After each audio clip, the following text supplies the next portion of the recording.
싱킹 브릿지 타임즈 2025년 2월 5일자를 진행하도록 하겠습니다. 오늘의 편집 내용입니다.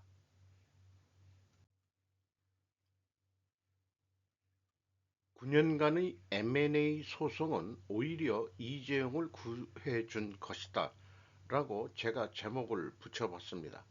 동아일보 2월 4일 8시 39분에 사설 내용입니다. 이재용, 이심도 모두 무죄, 송사의 허송한 9년 누가 보상하라는 게 원래의 사설 제목입니다. 사설 작성자 이름이 없는 게 특이합니다. 검찰로선 무리한 기소로 한국 대표기업 총수의 발을 묶여 경영차질을 초래하고 경쟁력을 약화시킨 데 대한 비판을 피하기 어렵게 됐다. 문제는 사법 리스크로 야기된 리더십 부재, 그로 인한 신성장 동력, 투자 인수합병의 무산 등 기업이 받은 피해는 보상받을 길이 없다는 점이다. 2020년엔 자문기구인 검찰수사심의위원회가 10대 3의 압도적 의견으로 수사를 중단하고 불기소하라고 권고했지만 역시 기소를 강행했다. 당시 수사팀장은 이복현 현 금융감독원장, 검찰총장은 윤석열 대통령이었다.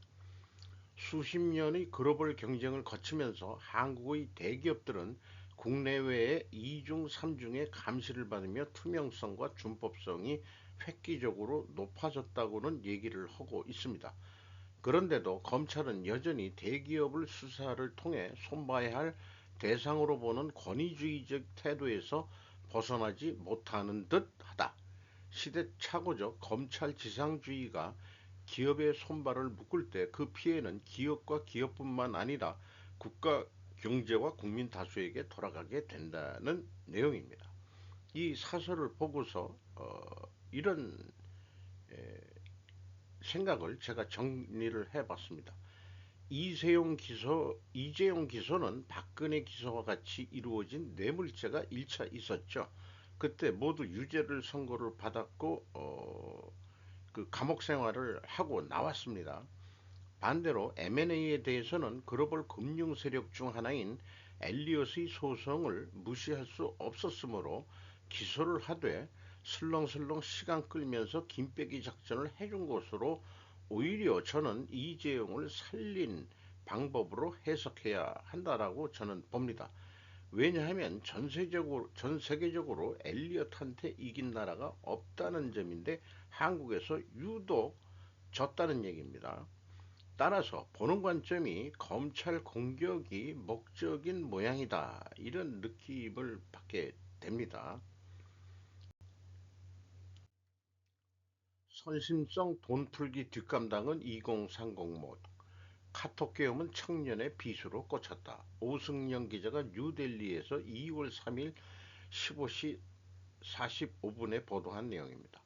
민주 2030 지지세 약화 원인으로 포퓰리즘 꽂혀 자유에 예민한 젊은 층 강압적 태도에 등 돌려 카톡 기업 논란 후 이 사법 리스크 방어에 부정적 여당 청년들 제2 홍콩 사태 막겠다고 나선 것, 이 뭐 젊은 청년들이 그 집회에 나온 사진을 소개를 했네요.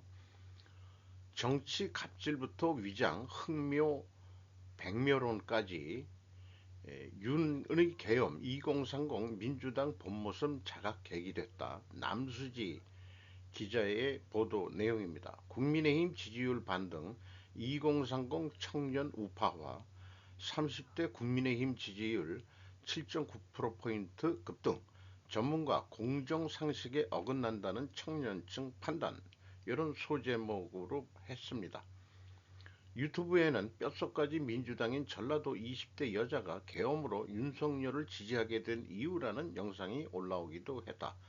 대통령은 대체 뭘 얻으려고 개헌까지 했을까라는 궁금증이 배경에 대해서 파면 팔수록 와 진짜 아무것도 모르고 살아왔구나.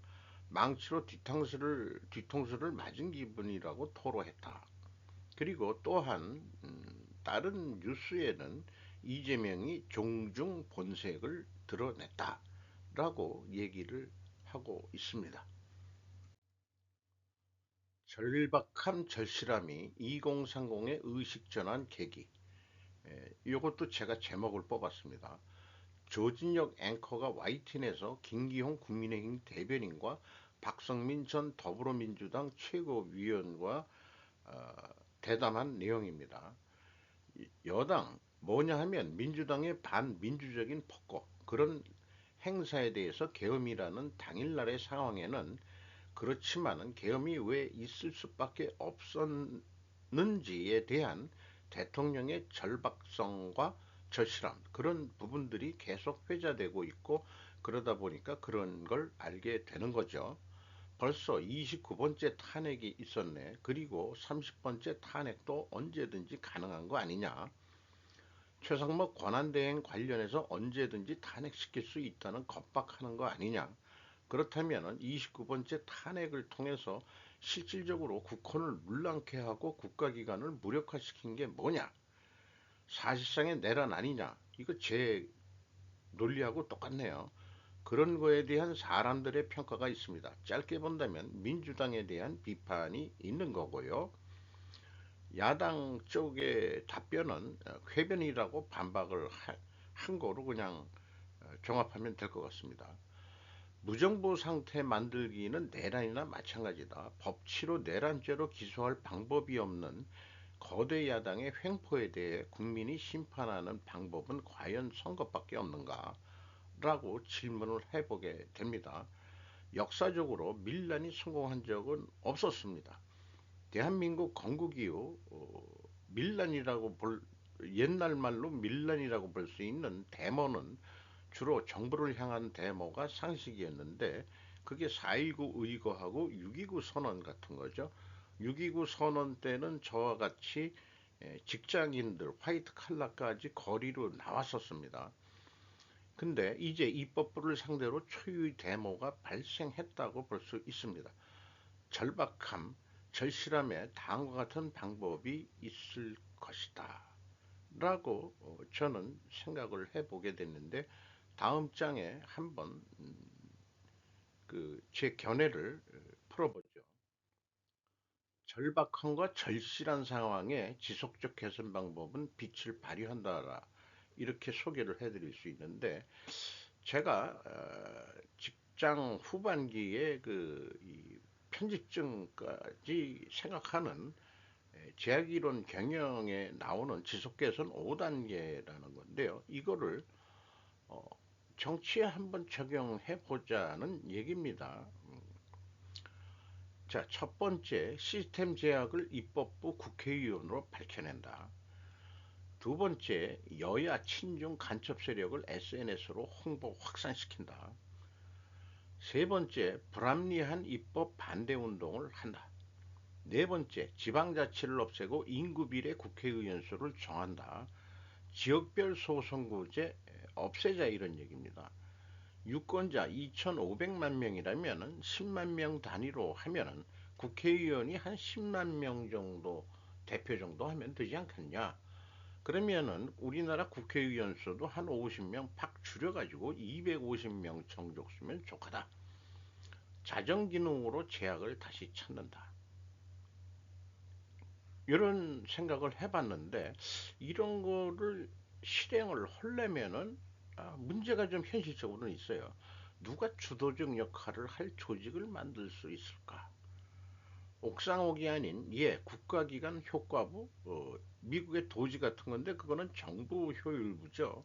이거는 국가기관 헌법기관이라고 얘기하는데 입법, 사법, 행정 어, 세 군데를 얘기하고 최근에는 제사 권력이라고 얘기할 수 있는 언론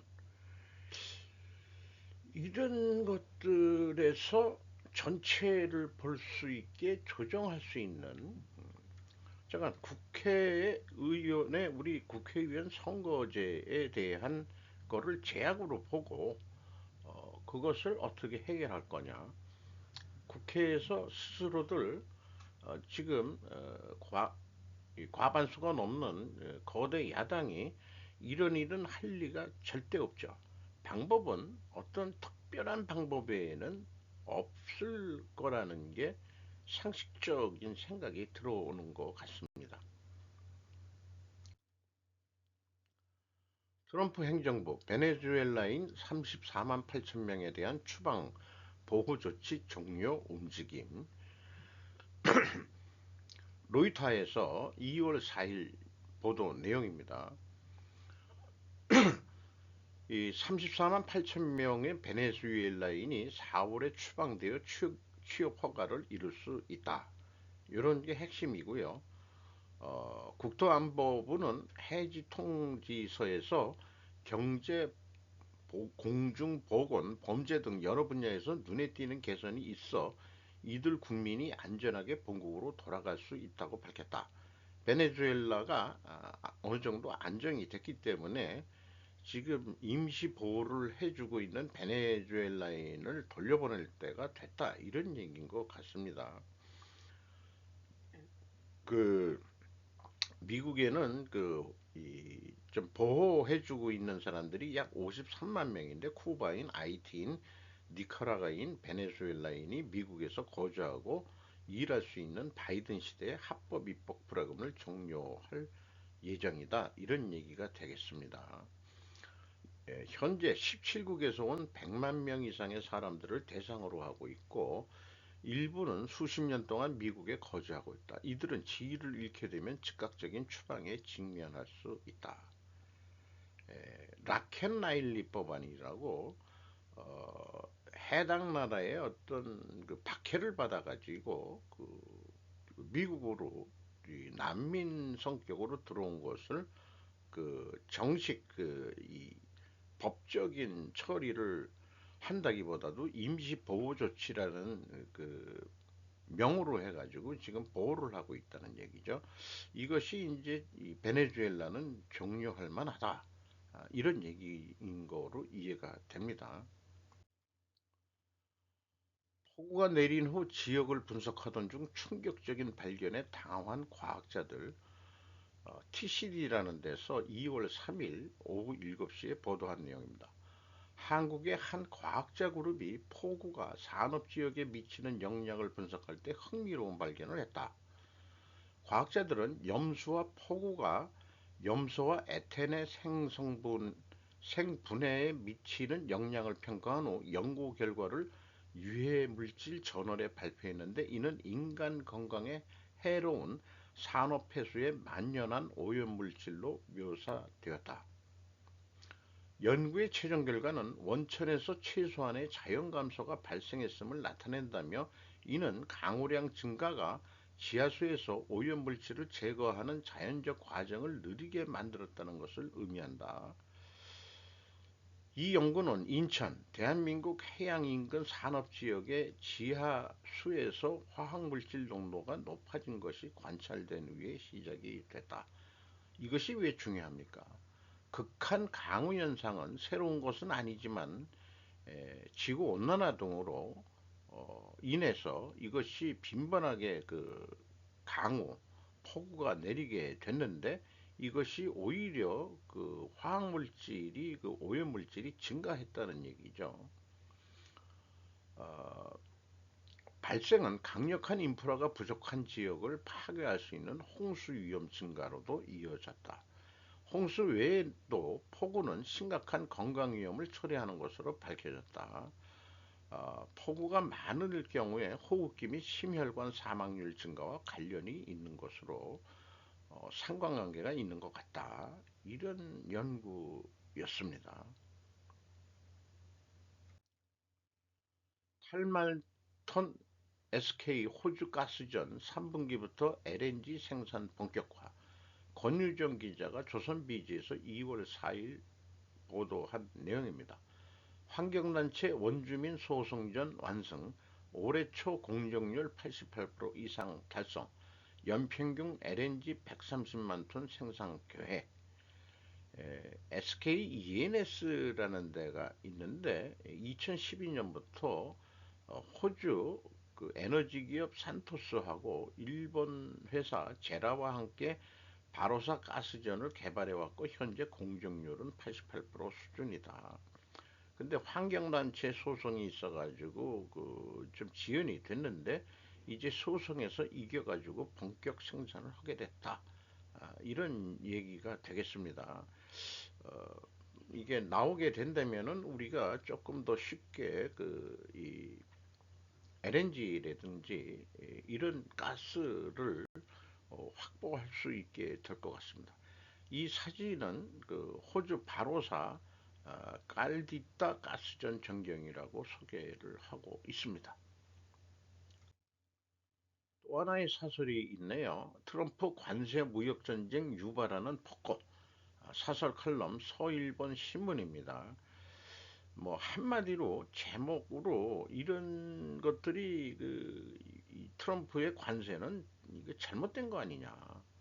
아, 이 트럼프는 이거를 현재 비상사태로 파악을 하고 있기 때문에 강하게 밀어붙이고 있는데 2023년 대일 무역 적자는 718억 달러, 약 11조엔 로 상계국과 한 게 상위국이다. 일본이 흑자를 내고 있는 게 그러니까 또그 무역 역조 때문에도 관세를 일본에 매길 거 아니냐.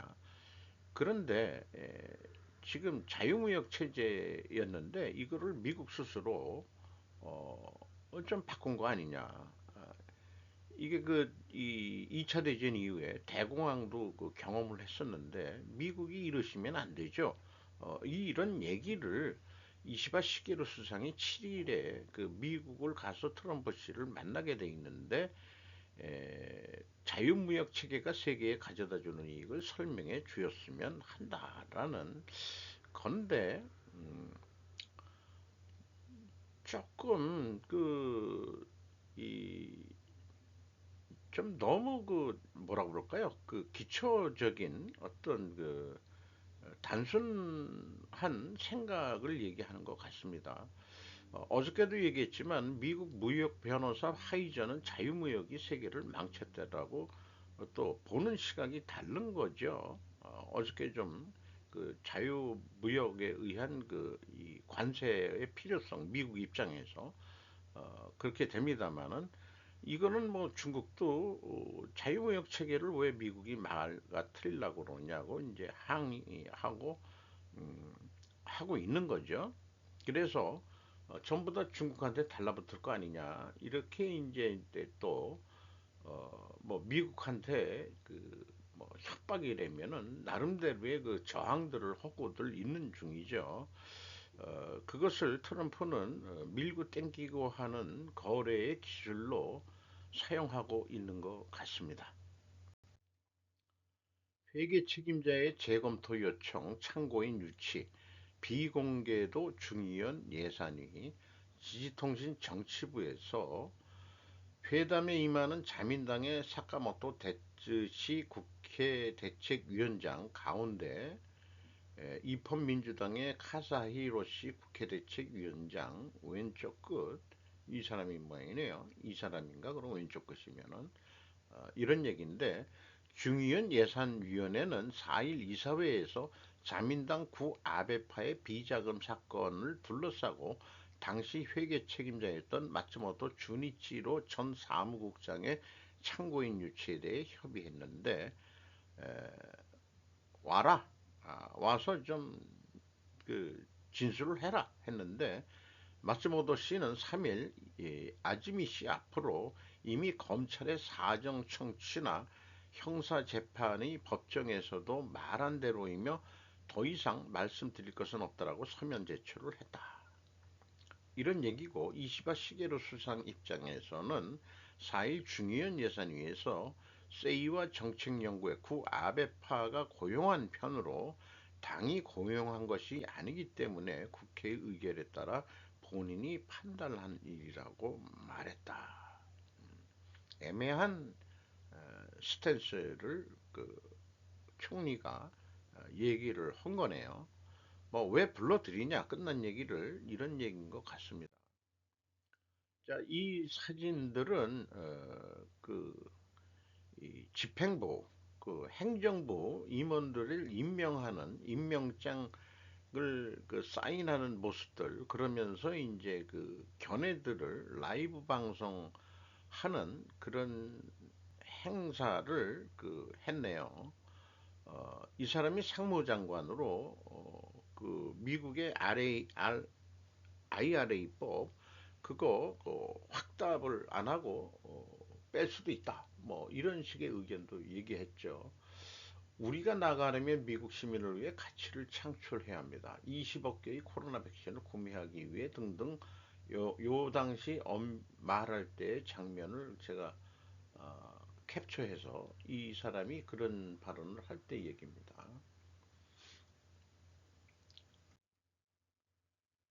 예, 이번에 아주 유명해진 그 미인 대변인 27살밖에 안 된 그 뭐 남편이 32살 차이인데 아기를 낳고 뭐 이런 건데 한마디로 이걸 보면은 트루도 수사한테 경고를 보내는 그런 발언을 했다는 그런 것만 좀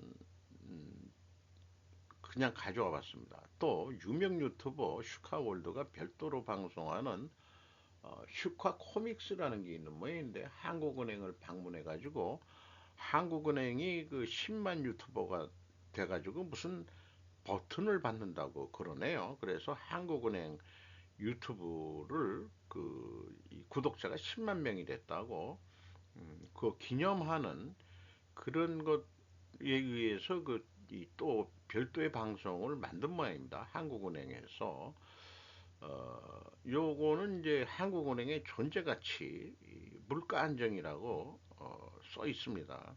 한국은행의 존재 가치는 뭐냐? 아, 물가 안정이다. 요거는 제가 스루프 회계를 하면서도 지속적으로 소개하는 그런 내용이기도 하죠. 샘 올트먼 오픈 AI CEO 카카오와 만나다 안준영 기자가 위키리크스에서 2월 4일에 보도를 했습니다. 그 카카오는 전략적 제휴를 오픈 AI하고 한다는 얘기가 되겠습니다. 그러면은 어, 네이버는 자체적으로 지금 해나가는 거로 그렇게 이해가 됩니다. 저는 뭐 어, 그 오픈 뭐 GPT 뭐 이런 거 별로 그 이용을 안 하고 있습니다만은 현재까지의 검색 기능으로도 뭐 충분히 뭐 필요한 자료는 한번 해보는데 네이버가 좀 아무래도 좀 떨어지고요. 그 다음에 이제 구글이 좀 그래도 그 찾아내는 게 제가 찾는 자료를 찾을 때 구글 검색이 좀 더 높은 거는 사실입니다. 2월 4일 날 이재용 씨하고 샘 올트먼, 손정이 3자 회동을 하는데 AI 협력을 논의한다. 이미 그 발표가 나왔는데 이 만나가지고 그 손정희 씨하고 그 알트먼하고 뭐 이렇게 얘기하는 거에 대해서는 일본에는 생방송을 했는데 우리나라는 비공개로 했다는 게 이게 무슨 알트먼이 무슨 차별 행동을 하는 거냐 이런 얘기까지 나왔는데 그 내막이야 뭐 속내야 잘 모르겠습니다만 어쨌든 삼성전자와 같이 만나가지고 그 한다 이런 얘기가 되겠습니다. 자, 우리가 이 미국의 그 AI AI 인프라 프로젝트 스타게이트에 어떤 역할을 삼성전자가 하게 될지 좀 진행 사항을 우리는 좀 호기심 있게 봐야 될 것 같습니다. 미래에 어떤 이익을 창출할 수 있는 그런 중요한 사업 분야 아니냐 이렇게 생각합니다. 인용된 사진은 그 무죄 선고를 받고 그 참 심각한 표정으로 나오는 이재용 삼성 회장을 이렇게 게재를 했네요.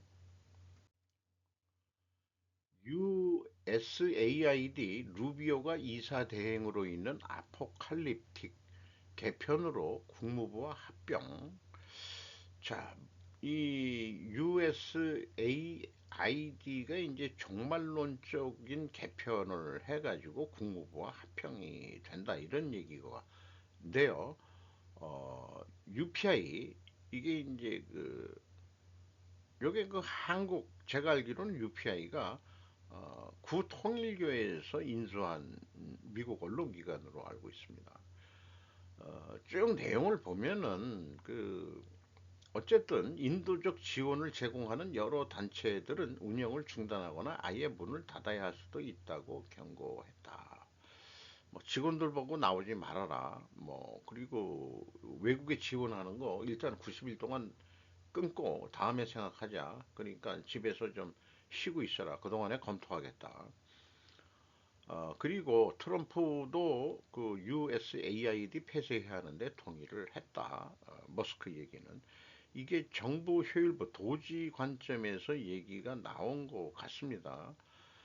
그리고 머스크는 민주주의를 촉진하는데 매년 수십억 달러를 지출해온 이 독립기관이 믿을 수 없을 정도로 정치적으로 당파적이라고 비난을 했답니다. 위에 거 제 견해를 말씀드리면은 높은 가치의 설립 취지가 세월이 가면서 명분을 깎아먹는 조직이 될 수 있다. 애니드도 그렇게 평가되고 있다. 뉴스를 보면 그런 것 같습니다. 반미적인 급진적으로 좌파적인 원인을 지적을 했다. DEI 같은 것도 그렇고요. 우리가 가진 것은 단지 벌레 덩어리일 뿐입니다. 사과가 없습니다. 사과가 없을 때는 전체를 제거하기만 하면 됩니다. 그래서 가야 합니다. 수리할 수 없습니다. 이 사과에 벌레가 들어간 줄 알았더니 그게 아니고 전체가 벌레가 됐다. 그러면은 벌레를 죽여야 되는 거 아니냐. 이런 아주 강한 비유를 했습니다. 다른 뉴스로는 USAID 개편 마르코 루비오 국무장관이 기관을 맡았습니다. 라이브 나우 프롬 폭스에서도 보도를 했습니다. 미국 우선주의 정책 시행을 향한 미국 외교 정책의 방향을 바꾸려는 새 행정부의 의지도 보여줬다고 그 워싱턴 포스트는 또 전하고 있습니다. 1월 20일 이후 이 기관이 원조 동결 인력 숙청 혼란에 휩싸여 있는 상황이다. 세이브 USAID 뭐 이런 식의 이제 또그 항의 피켓을 들고 하는 사진을 또 게재를 했네요. NED란 무엇인가요? 앨런 머스크, 레이건 행정부가 설립한 기관을 겨냥하다. 칼레다 라흐만 뉴스 위크입니다. 민주주의를 위한 전국 기부금 NED인데 이것도 비판을 지금 하고 있다. NED는 현재 사기다. 이렇게 얘기를 하고 있고 미국 국제원조개발청이 수리할 수 없는 수준이라며 폐사되고 있다고 말했다. NED도 그렇게 돼야 된다는 거로 풀어가고 있습니다. 그리고 이 NED는 로널드 레이건 대통령 때 1980년에 출발을 했는데 이때는 민주주의 국가를 좀 지원하기 위해서 공화당과 민주당, 노동과 기업, 보수와 진보, 그리고 정부 행정부와 입법부의 진정한 파트너십입니다. 외국에 대해서는 우리가 지원할 건 지원하자 이렇게 했다는 거죠. 어, 그렇습니다. 그런데 이런 데가 좀 변색이 됐다 이런 얘기죠. 어, 백악관 공보비서관 DEI 프로젝트에 대한 USAID의 미친 지출을 비난했다. 스카이뉴스 오스트리아의 내용입니다. 미친 우선순위를 가지고 있다. 미국 국제개발청이 이렇게 해서 쭉 하는 얘기 중에서 이런 표현이 있어요. 증거를 가지고 나오는데 에, 나열된 프로젝트 중 일부는 세르비아 직장에서 DEI를 발전시키기 위해 150만 달러, 아일랜드에서 DEI 뮤지컬 제작을 위해 7만 달러, 콜롬비아에서 트랜스젠더 오페라를 위해 4만 7천 달러, 페루에서 트랜스젠더 만해책을 위해 3만 2천 달러 이런 것들을 어떻게 하냐 이런 얘기인 거죠. 2023년에 국제 원조에 약 680억 달러 많은 예산을 쓰고 있는 기관인데 좀 아껴야 되겠다 이런 얘기죠. 미국 무선으로 해가지고 자관 DEI 정책 뭐 이런 거 뭐 PC주의 이런 거에 대해서 공약을 하고 있는 거로 이해가 됩니다. 그래서 우리나라도 이런 걸 보면은 한국도 정부 예산 지원금을 받는 정부 산하기관이 있죠. 특별히 기억나는 것은 외무부 산하에 그 설립된 유니세프라고 이름만 유니세프지 실질적으로는 민간 조직이라고 알고 있는데 허건날 그런 데서 그 지원금하고 그다음에 저는 그런 방송을 계속하고 유튜브에서도 무슨 뭐 에디오피아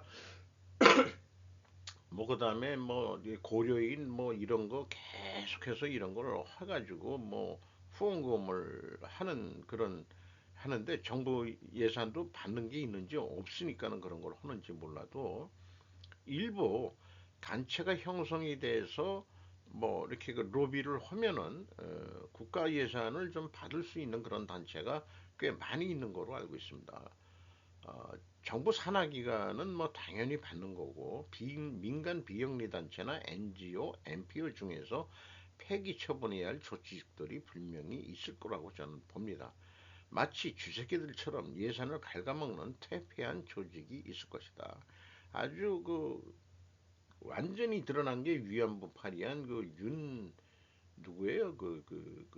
이름도 잊어버렸네. 윤미향이 에, 그런 사람들이 운영하는 그런 거 지원을 끊어야 됩니다. 한국의 규제 개혁은 도지와 정보 효율성을 위한 교훈을 제공합니다. 아, 마이클 제이안 브루킹스에서 1월 24일 날 레포팅이 된 내용입니다. 1998년 아시아 금융위기 속에서 한국의 규제개혁위원회 RRC는 한국판 도지와 유사하게 1년 이내에 국가 규제의 50% 이상을 줄이는 일련의 대대적인 변화를 시행했습니다. 차세대 정부 관료들은 정책 결정과 실행의 효율성과 효과성을 높이기 위해 AI와 알고리즘 중심의 거버넌스를 적극적으로 개발, 채택, 실행해야 합니다.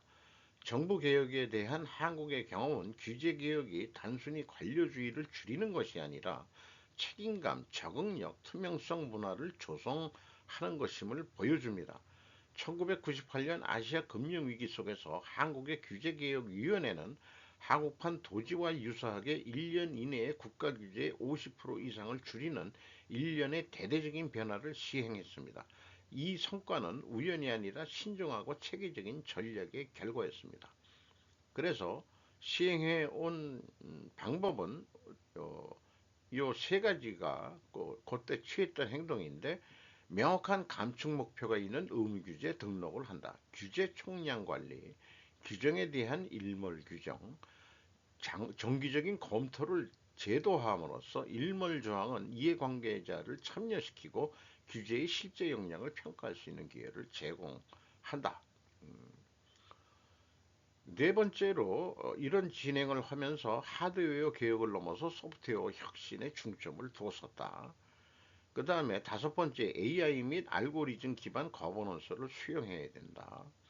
요거는 미국도 이렇게 가야 된다 이런 얘기예요. 이게 우리나라가 더 빨리 가고 있는 게 일부 있는지 모르겠습니다. 이러한 감독은 오용을 방지하고 AI 기반 거버넌스에 대한 대중의 신뢰를 증진하는 데 도움이 될 것입니다.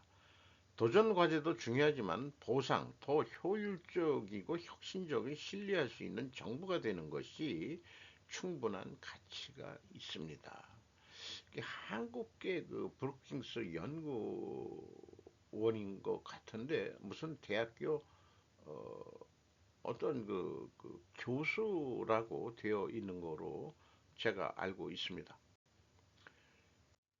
이상 마치도록 하겠습니다.